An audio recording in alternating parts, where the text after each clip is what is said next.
Good morning. Welcome to the Unitarian Universalist Meetinghouse of Provincetown, where we affirm the inherent worthiness and dignity of every person, and where we support each other on our spiritual search for truth and meaning. My name is Reverend Kate Wilkinson, and I am so glad that you are here this morning. Welcome to those of you in the room, and welcome also to those of you joining us from home via our live stream. We are also thinking of all of our friends who are doing the Alzheimer's walk right now. Prayers that the rain holds off and that they have a wonderful walk today. Before we begin our worship service, I have just a few announcements to share. The first is that we need a little help with coffee hour this morning. Kenneth is out, so whoever gets downstairs first after the service ends, please pop into the kitchen at the back of AB Hall and bring out the coffee. It's percolating down there as we speak, and it should be all set to just bring out. If anyone wants to use the electric kettle to boil some water for tea, there will also be tea. If not, there will not be tea. And of course, we appreciate any help with cleaning up at the end of coffee hour as well. Our UUMH action table is a little fun and different today, although I'm just realizing that I didn't bring the supplies out of my office yet, so it will be toward the end of coffee hour. But later this week, the worship committee is going to the Latham School in Brewster, which serves students with myriad disabilities, and most churches are not accessible to them. So we take turns with other churches bringing worship to them. Accessible, fun, interactive worship. And this week's worship theme will be Leaves of Gratitude, and we'll be making stained glass leaves out of contact paper and fall-colored tissue.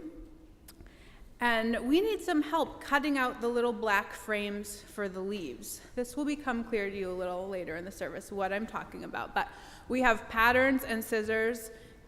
We will have patterns and scissors set up downstairs. If you could, as your action this morning, cut out a leaf or two, that would be so helpful to us. Thank you.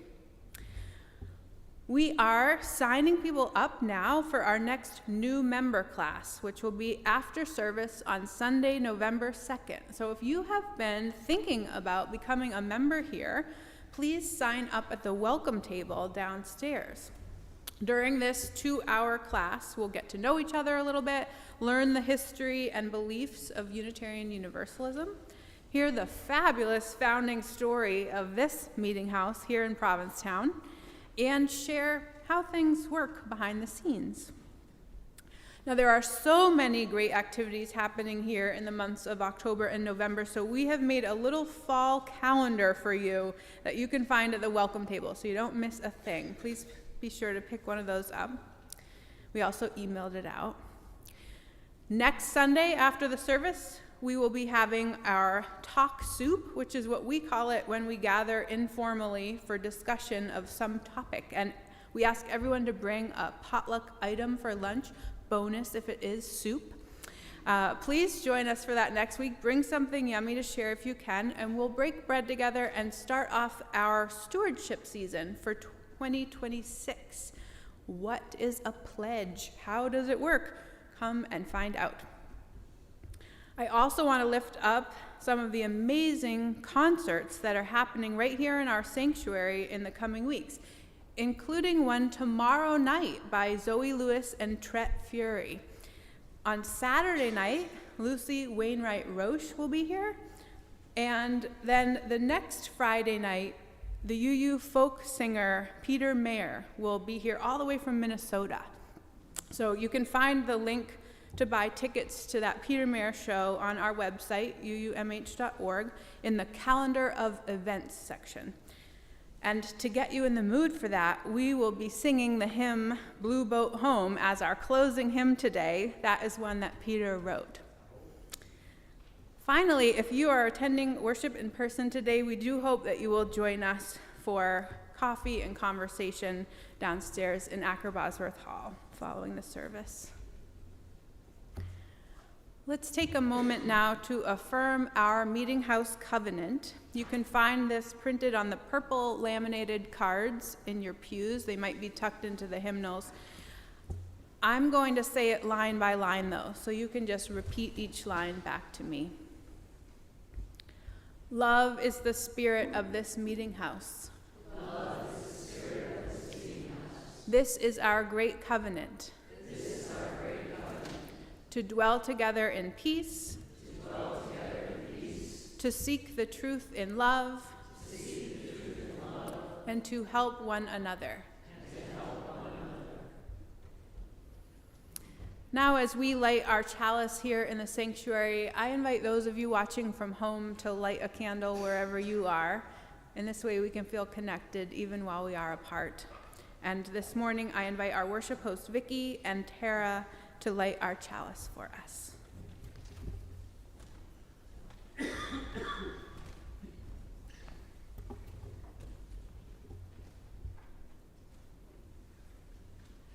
Our chalice lighting this morning is by Kelly Wiseman Ospruth Jackson. What is this fire? A match? A wick? A flame? What is this place? Wood and stone and glass. Yet here we have gathered in this place before this flame, making each holy by our presence here. Together.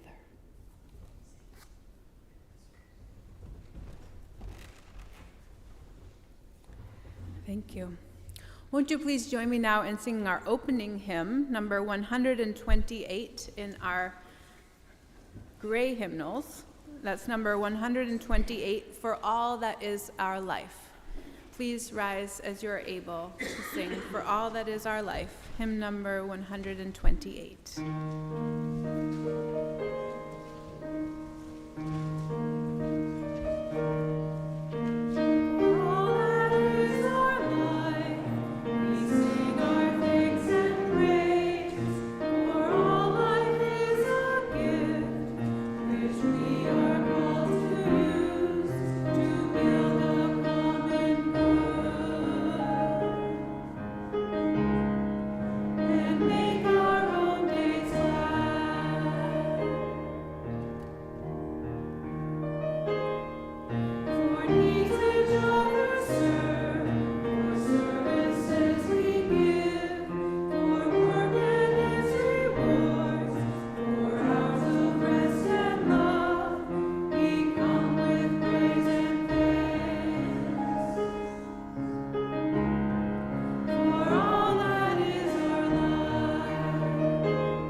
You may be seated.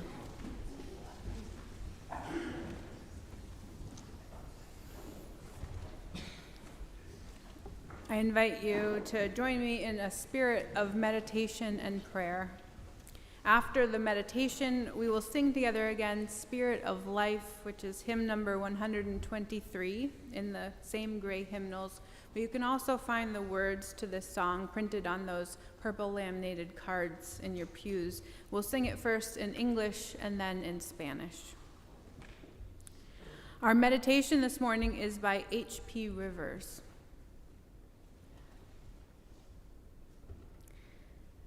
I open my Facebook feed and find another tragedy, another beloved in pain, another hug so desperately needed that I cannot give or receive. Those all seem to be piling up these days. I light a candle, then snap a quick photo. For you and your family, I text. I love you, and I'm thankful for you.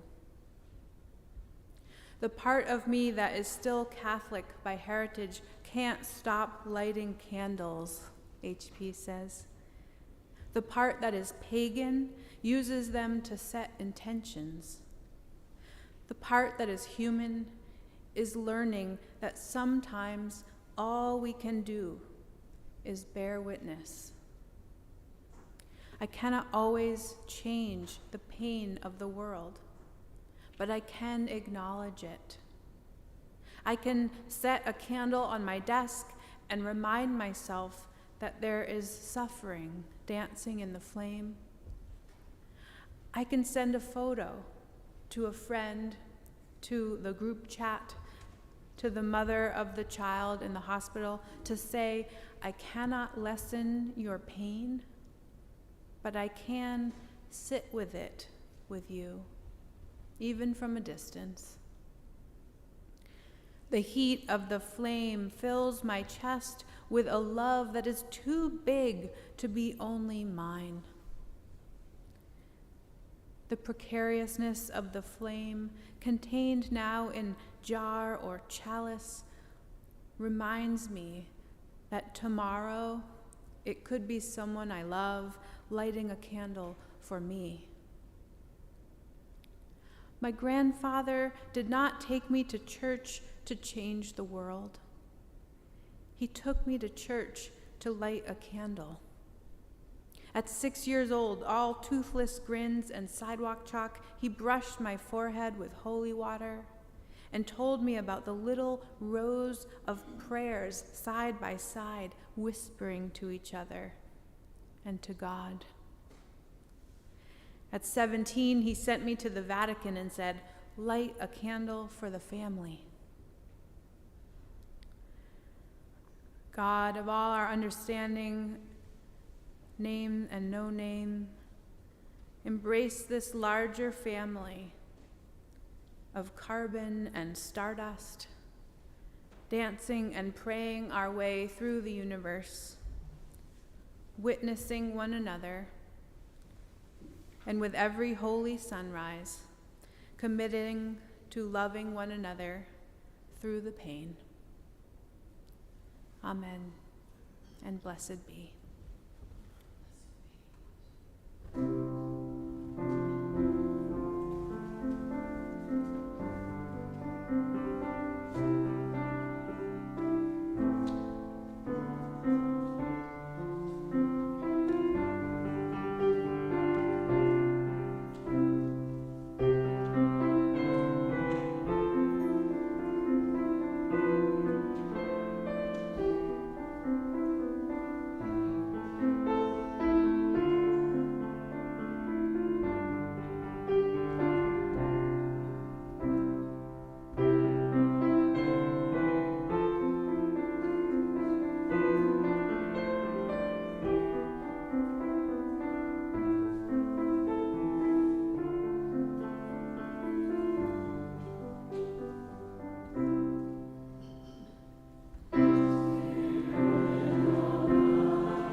Now is our time for all ages. If there are any young people here, I would love it if you want to join me up here toward the front. We're actually going to do a really fun, quick little craft. So if you want to join me for that. Wait a sec. Wait, I only have 4. I need 4 young at heart people. I have 1 in the back. Grace, 3, 4. Okay, 2 of you will share. I love it. I love it. Come sit here. Thank you. Thank you. All right. Join us, Pat. There's room right here. Okay. So I recently got back from Vermont, and the leaves were amazing up there. When I first got there, I was a little disappointed because it didn't seem like they were changing. But every day I saw new ones, you know what I'm talking about? And then you get to see a red one, and that's the best kind. I love the red ones. And every time I saw a tree changing colors, it just stopped me in my tracks and made me say, oh, wow. And I learned from Anne Lamott that, oh, wow, is actually a prayer. Now, I was saying during the announcements that later in the week we're going to be making these stained glass leaves with some kids at the Latham School, and I thought it'd be really fun to make some this morning with you all. How does that sound? All right, I'm going to give you each one of these frames.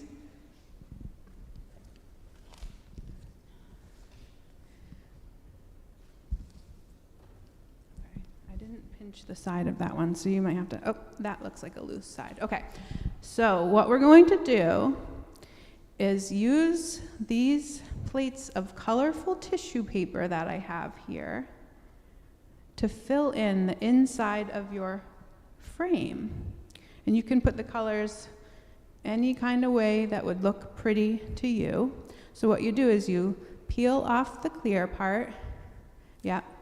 Save this for later for taking it home. And then come up with your leaf part and take some tissue, all the colors you like, and fill in the middle. Just one layer. You can go to that side. Yeah.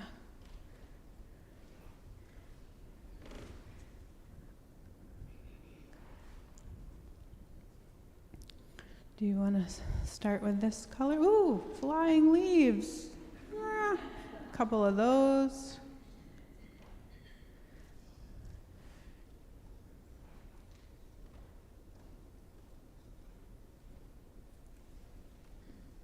Couple of reds.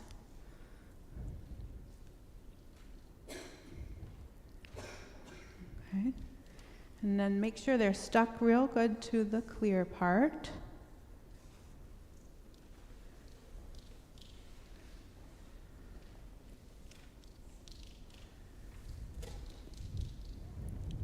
Nice.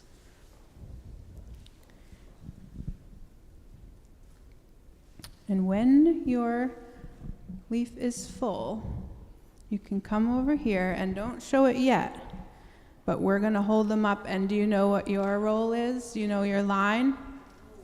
Yeah.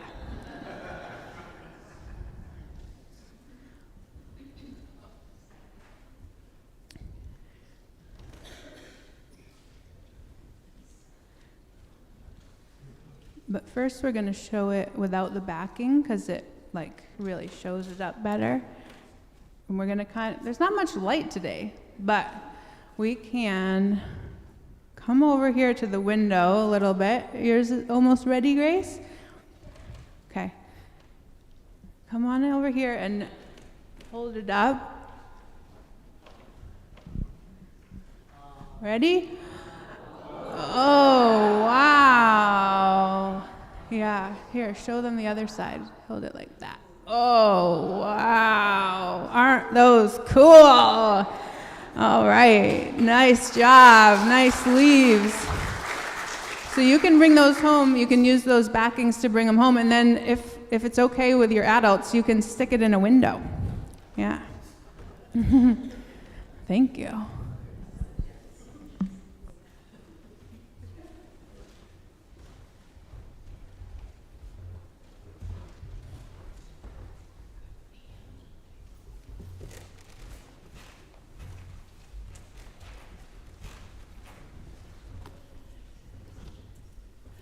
Our reading this morning is entitled Necessary Stillness by Christine Slocum. She starts with a quote by Mary Oliver, who says, "Sometimes I need only to stand wherever I am to be blessed." And then she goes on. We were in traffic, car traffic. I was driving my colleague home. It was Friday, and at day's end, we were departing downtown. Theoretically, we were heading towards his home. In practice, we lingered on the same block, advancing 1 car length per light change. It felt like the street was doing an award-winning performance of a parking lot. I had tried to bypass the highways by cutting through downtown, but a street was closed and the traffic lights were out of sync. It took time. There was not a single indication of frustration in my colleague's body, words, or demeanor. I didn't have to be elsewhere for a while. Conversation came easily. I do enjoy his companionship. At the same time, I felt guilty for how long it was taking. Reflecting on the experience, I realized that I wasn't impatient for impatience's sake. It was more that I feel almost a moral obligation towards advancement. It's all progress, improvement, efficiency, the next thing. It's capitalism, it's perfectionism. It's a deeply and viscerally internalized cultural ethic towards forward momentum. It permeates my entire perspective. My discomfort was the dissonance of failing to meet that expectation. There I am, present in necessary stillness, and my body tingles with aversion of the same anxiety I feel when I sense my career is stagnating, or I'm failing to become better in all the ways our society suggests we should. Miles per hour or milestones per lifetime, it all feels the same. But then I realized I could be present in the moment, sitting in the car, relaxing my sense of obligation towards speed. That let me recognize the true experience, good company and conversation. Connection makes life rich. This mindset towards progress sets me up to miss it. What other circumstances am I failing to recognize when I don't embrace the necessary stillness? Where else am I failing to see that the need to exist in the moment is a required part of whatever journey I'm taking? When else am I failing to understand that maybe life doesn't have to be ever upward in order to be well lived?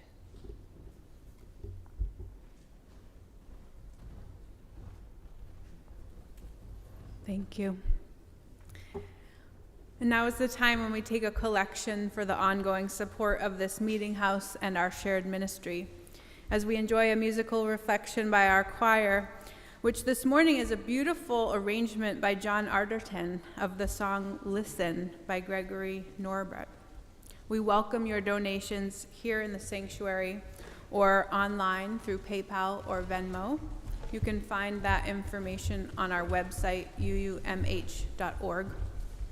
At this point, I invite 3 volunteer ushers forward to take up our collection. On and off site, your offerings will now be gratefully received.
there's a story that Anne Lamott tells in her book, Plan B, Further Thoughts on Faith. I like it in part because it takes place just after she has preached a wonderful sermon at her church, St. Andrew's. She is not a pastor, but once in a while she does preach a sermon, and she was proud of this one. People clapped at the end. Leaving church, she said she felt like Miss Spiritual America. Then she went home and had a huge fight with her teenage son about his homework. It escalated quickly, and soon both of them were shouting. In the ultimate low blow, her son Sam accused Annie of being just like her mother. It just about undid her. It took all of Annie's spiritual strength to disengage and go for a walk. It was drizzling outside, but she put on her raincoat and called to her dog, Lily, and the two of them went up into the hills behind her house, holy ground. She walked, and then when it had stopped drizzling, found a favorite spot and sat. She said, "There I sat on the hill, hands folded in my lap, eyes closed, and I began to relax. But then I made a cardinal mistake. I started to think about how holy I was acting in the face of teenage contempt and shirking, how grown up spiritually, emotionally. And this pleased me, and it was bad. First, the dogs arrived, 3 of them, from out of nowhere, barking at Lily and me until their owner stepped into the clearing and commanded them to be quiet. I smiled and waved, but closed my eyes so that she could see that I was in holiness mode. "It's windy," she cried. I opened my eyes. She had a walking stick, and she looked like a shepherd of bad dogs. "What's your dog's name?" she shouted. I told her. "What kind of dog is she? Where'd she get those ears? Here, Lily, here, girl." The woman sounded like someone from the Shouting Loud family on the old Saturday Night Live. I hung my head and smiled to myself. "I forgot your name," she shouted. I told her, and she waved and headed down the hillside.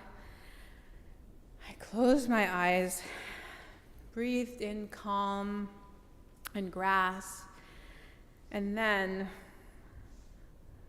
the pièce de résistance, the smell of dog dew filled my nose, sharp as ammonia and foul.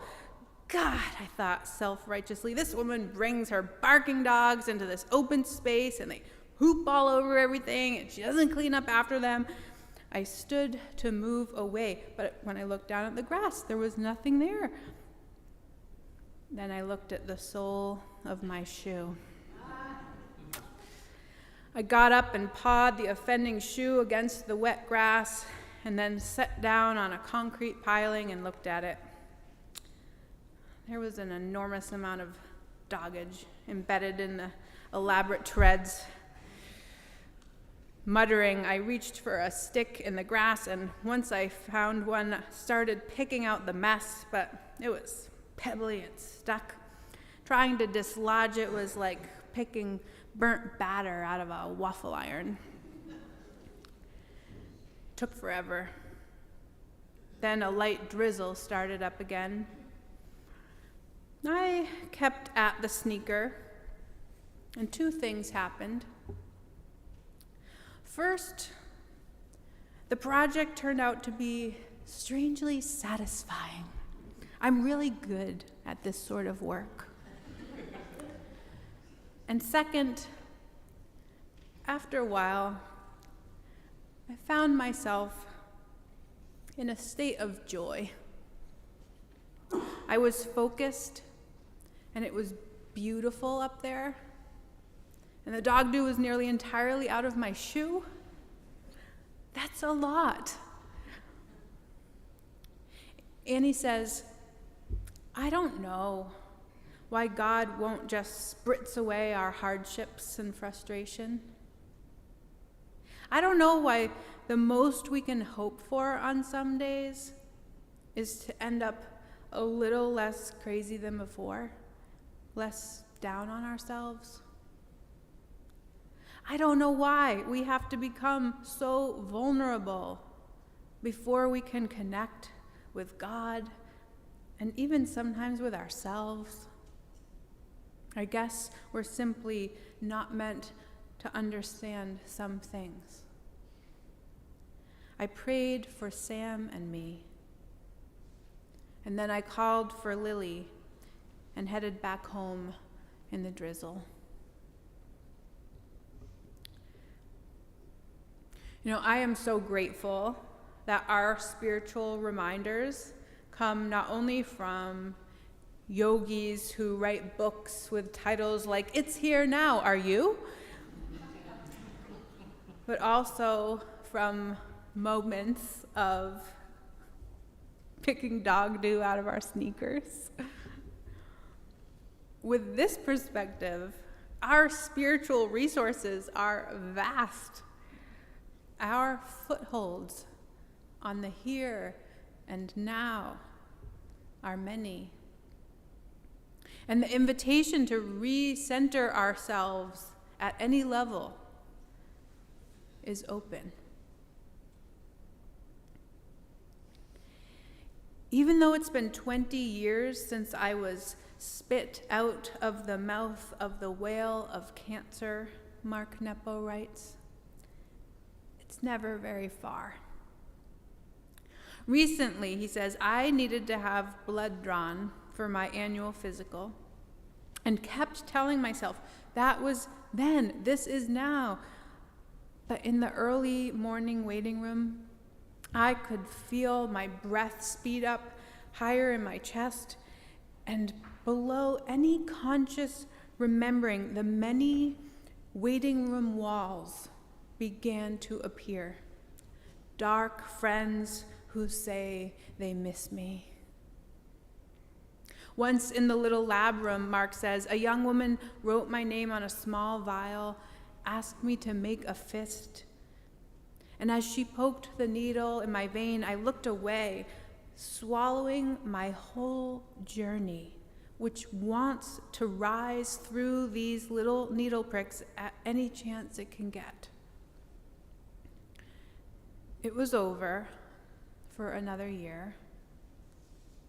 I didn't realize it, Mark says, but I had been holding my breath way inside. As I opened the door back into the world, I exhaled from underneath my heart and suddenly began to cry. Not heavily, but the way our gutters overflow in spring when ice thaws all at once. I was surprised, he said. After 20 years, I thought the alarm of all that suffering and almost dying would be knit more quietly in my skin. How come it keeps bursting forth when I least expect it? I've been told it's a form of post-traumatic stress, a problem that can be addressed. As I drove to work, I made a vow to tend to this in the coming year. The next day, Mark says, I was up early before dawn, eager for my morning swim.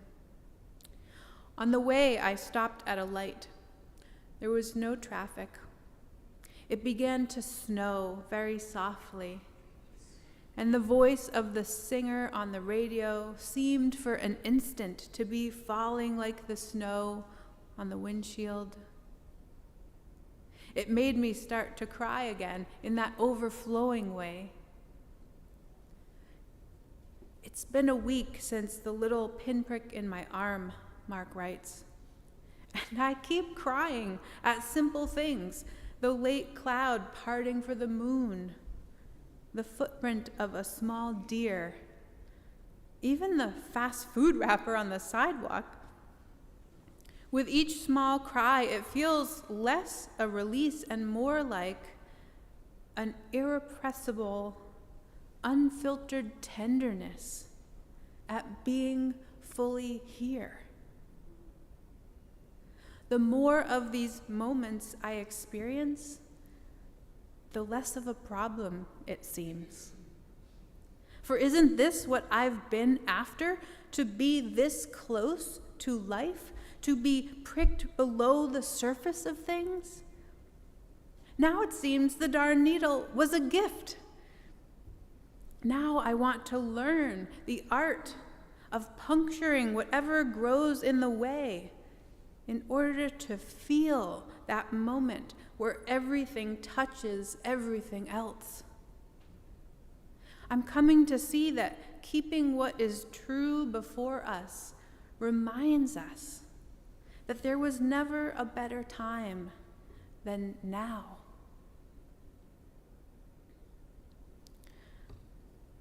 One more story. A number of years ago, my uncle and my father were both in the hospital for operations on the same day. While we nervously waited in the family room at Mass General for them to remove my father's cancer, my aunt and cousins were doing the same at a Washington, D.C. hospital. My uncle's surgery was made more complicated because he has von Willebrand disease. It's a factor VIII blood clotting disorder. The 3 separate surgical procedures that he was undergoing required that intravenous administering of a blood clotting drug called Humate P. It's the drug hemophiliacs use to assist in their clotting. And it's such an expensive drug that generally hospitals don't stock it. Hemophiliacs maintain their own stock of Humate P and buy it directly from pharmacies that stock it. It comes in a complex kit that requires assembling to ensure the various parts of the formula are correctly mixed and properly prepared prior to being intravenously given. It's an assembly so complex that if you have not done it before, you're in big trouble. And that is what happened early in the morning during the preparation for my uncle's surgery. Arriving before 5 a.m. with a 6-pack cooler of Humate P, he was greeted by nurses who were totally dumbfounded by the instructions.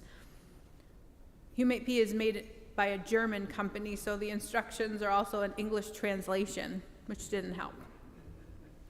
The family watched as a group of nurses held up various parts, trying all kinds of different combinations to put them together. Finally, everyone agreed that they needed to call the hematology clinic, who in turn called their head nurse, who during the summers ran camps for children suffering from hemophilia. When she received the call, the nurse was on a city bus. My uncle was headed into surgery. The nurse went forward and explained the situation to the bus driver. We'll never know exactly what the conversation was between them, but we do know that the bus driver broke his route and delivered her to the door of the hospital. And she rushed to the surgery prep space, quickly grabbed all the parts and adeptly put them all together and administered the Humate P. When my dad told us this story from his own recovery bed, his eyes filled with tears. And in my growing up years, I could count on probably one hand the number of times I'd seen my father cry. But ever since he told this story, my father tears up all the time when something is sad or touching, but also when something is beautiful, when there is good news, when there is a happy ending.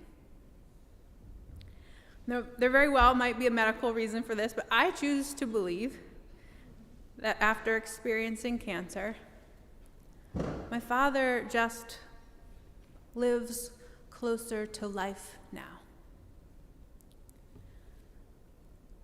we go through these experiences. Oftentimes experiences that we wouldn't wish on anybody else.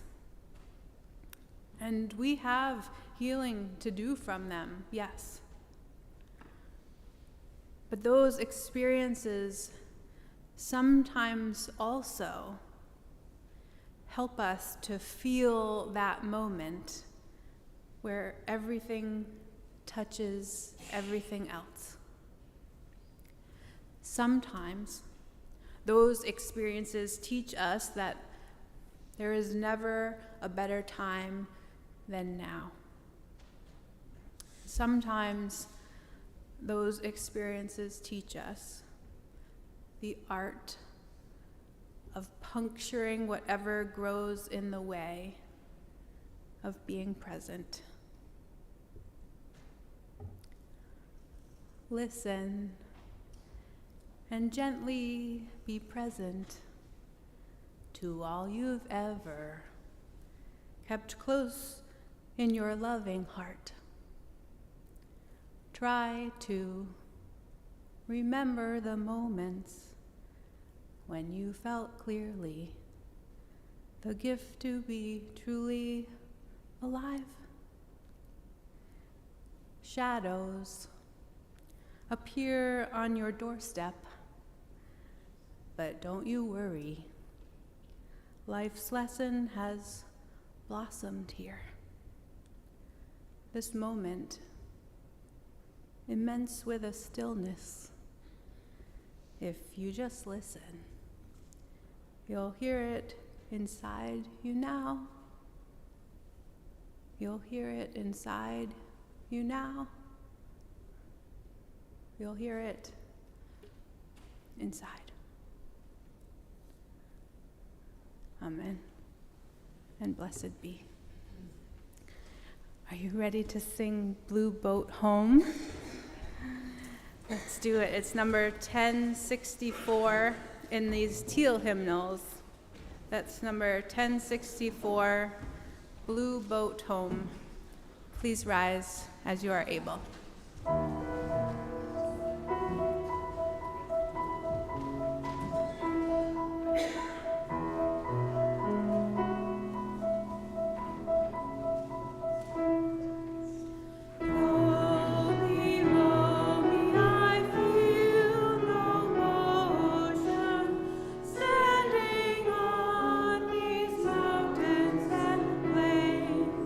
Far away from the road.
You may be seated.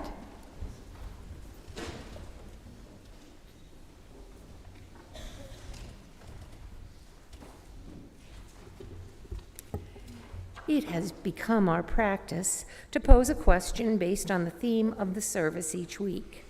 It can be a topic of sharing at coffee hour today or with friends during the week. If you'd like to delve deeper into this topic, we invite you to our midweek Zoom coffee hour on Tuesday at 5 p.m. If you're not on our UUMH Folk email list, please let Kenneth in the office know, and he can get you that link. I guess today talk to somebody else. Talk to one of us. Talk to one of us. Can you name a moment? The question this week is, can you name a moment when you felt closer to life? Can you name a moment when you felt closer to life?